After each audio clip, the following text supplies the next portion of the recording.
big game, and I mean an absolute huge game. You got number 22, Auburn Tigers, and the number 11, Oklahoma Sooners, matching up in a top 25 matchup. Let's talk about it.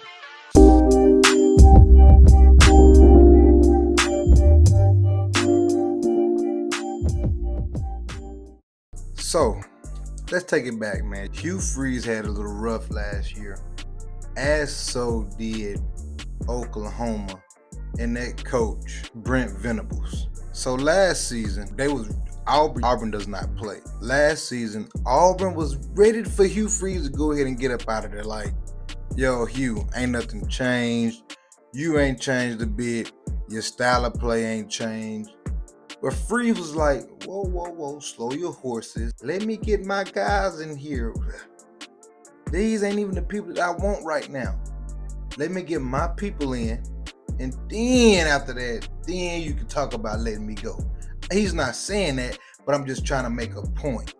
Making a point in Hugh Freeze basically like, nah, this ain't it. Because when this year rolled around, he was like, okay, yeah, I got my players. I got my quarterback. And Hugh Freeze think he's going to be ready to go. But last season, Auburn, 2-6 in conference, 5-7 overall. We all know that ain't going to cut it at Auburn. I'm just saying, we know that's not going to cut it. This team has to beat Alabama, and it's going to have to be in the top in the SEC. I'm going to say at least about top 5 in the SEC. We all know 2-6 is not going to cut it. 5-7 overall is not going to cut it. You did not even make a bowl game last season. But this year, Hugh Freeze got him 3-0. He got them wins over Alabama, and he got them wins over Baylor, got them wins over Ball State, and got the wins over South Alabama. And look at the scores against Baylor, 30-24. Against Ball State, 42-3. Against South Alabama, 31-15. So he's showing y'all like, hey, I told y'all, give me a break. Because you go back to last season, what did he do? Alabama A&M, 73-3. Had a little promise against Cal, 21-14.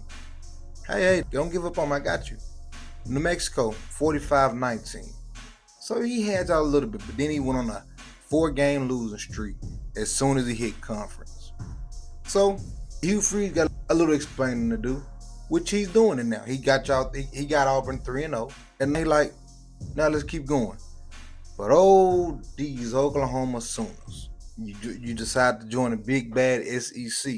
And now you see what the SEC about. You joined it last season and actually had some key wins.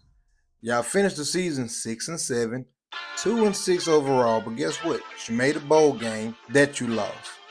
Started the season first 3 games, as they are doing now.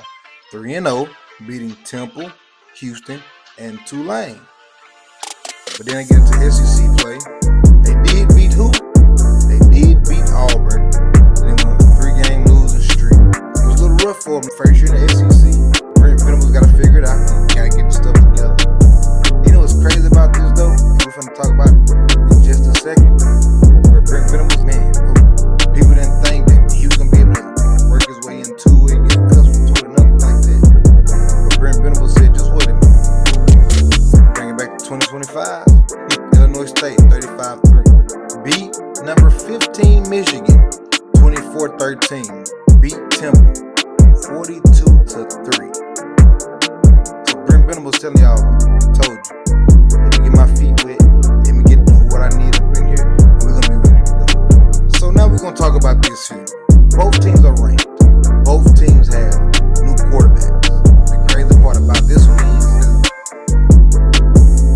the quarterback that was once with the Oklahoma Sooners is now with the Auburn Tigers and Jackson Arnold. Last year that was Jackson Arnold leading the reigns at OU. Now he's at Auburn.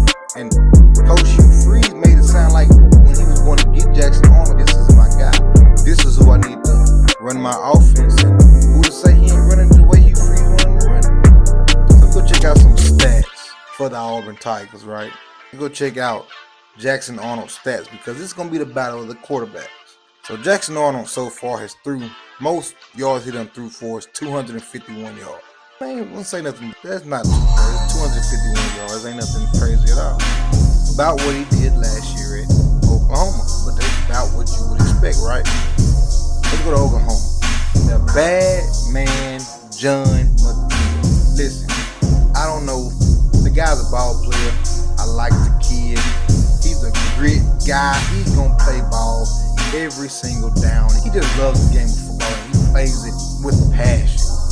The guy has thrown for 392 against Illinois, 270 against Michigan, 282 against Temple. What more could you ask for out of a quarterback? The question is going to be, and the reason it's going to be the battle of the quarterbacks is for the simple fact, Jackson Arnold left OU. They go and get John Mattia. John Mattia is putting up numbers. Real quick, let's go check out last season. Jackson Arnold won 141 against Temple, 174 against Houston, 169 against Tulane. That tells you all you need to see there. Tells you all you need to see. Now, let's jump onto defense. These defenses are both playing pretty daggum good. You look at the most points Oklahoma has given up is 13. You look up the most points Auburn has given up is 24. We all know both of these teams pride themselves in the trenches, right? They want to have an established D-line, linebacker core, and they want their corners to play aggressive. So we know what we can expect in this game. It's going to be a hard-hitting, hard-nosed, in the trenches defensive game. I'm not looking for the score to be no big outlandish number, but I am looking for some points to be scored because of the quarterbacks in this game. But I do think defense is going to be a huge problem. OU is ranked 4th in total defense overall, only allowing 181 points, 181 yards per game. That's ranked 4th in total defense. OU is playing darn good defense. You can't knock that. OU is playing dang good defense. And you said, oh, what about Auburn? Auburn ain't just the greatest, but Auburn is allowing 287 total yards of offense on that defense. But we all know this is going to be a big game. This is a ranked opponent. We all know what Auburn is capable of doing any given night when given the shot. So who is the better team? I'm going with Oklahoma. Auburn has not yet proved to me that, be afraid of us, but we're going to find out Saturday.